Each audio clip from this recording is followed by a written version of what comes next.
कोटली में मुसलसल कई दिनों से बिजली बंद है। पूरा दिन दफातर टाइम में महकमा बरक़ियात वाले काम करते रहते हैं। ये 6 हो चुके हैं, सुबह 7 बजे से बिजली बंद और दफातरों में अंधेरा छाया रहता है। ना तो लोग शायद कोई परवाह नहीं महसूस करते और ना ही काम महकमा बरक़ियात को तेज़ी से कर रहा है और ना ही कोई ज़्यादा मुलाजमीन लगाए जा रहे हैं ताकि जल्दी काम किया जाए। तार शिफ्टिंग का काम किया जा रहा है, तो यहाँ पे दफातर भी पूरा दिन बंद रहते हैं। बिज़नेस लोगों के ठप हो चुके हैं।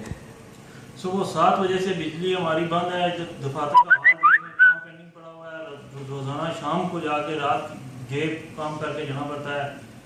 1 महीने से बिजली का यही रिवाज चला आ रहा है। कोई ना अवाम में से बोलता है और ना ही एहलकार जो है वो काम कर रहे हैं। ताजर शदीद परेशान है कि महकमे को पता नहीं क्या हो चुका है। जहाँ पे 20 मुलाजमीन लगा के फौरी काम ख़त्म करना चाहिए, वहाँ पे 1 या 2 मुलाजिम लगाए हुए हैं और काम बहुत सुस्त रवि से चल रहा है। और शायद अगर इसी सुस्त रवि से चलता रहा तो पता नहीं कितने दिन या कितने हफ्ते या कितने महीने लगेंगे मज़ीद। महकमा बरक़ियात ने पूरे शहर को पिछले 3 महीनों से यरगमाल बना रखा है। 12-12, 14-14 घंटे बिजली बंद रहती है और जब पूछें तो कहते हैं जी कि लाइनें शिफ्ट करें। लाइनें शिफ्ट करने के लिए भाई इन्होंने बंदे ज़्यादा करने थे ताकि काम थोड़े वक्त में ज़्यादा हो जाए।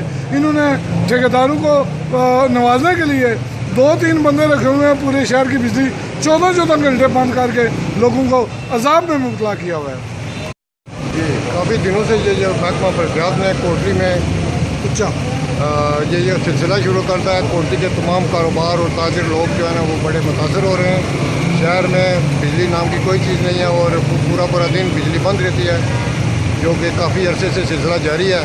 और यहाँ पे लोग काफ़ी परेशानी का और मुश्किलात का शिकार हैं। गर्मी भी बड़ी शदीद हो रही है और महकमे के काम पे जो तक नहीं रहती। जो काम बंदों का 1-2 आदमी पूरी ये आबशार चौक से लेके शहीद चौक तक 1-2 आदमी काम कर रहे हैं और इस तरीके से लगता ही है कि ये महीना बड़ी मुश्किल में गुजरेगा। ठीक है।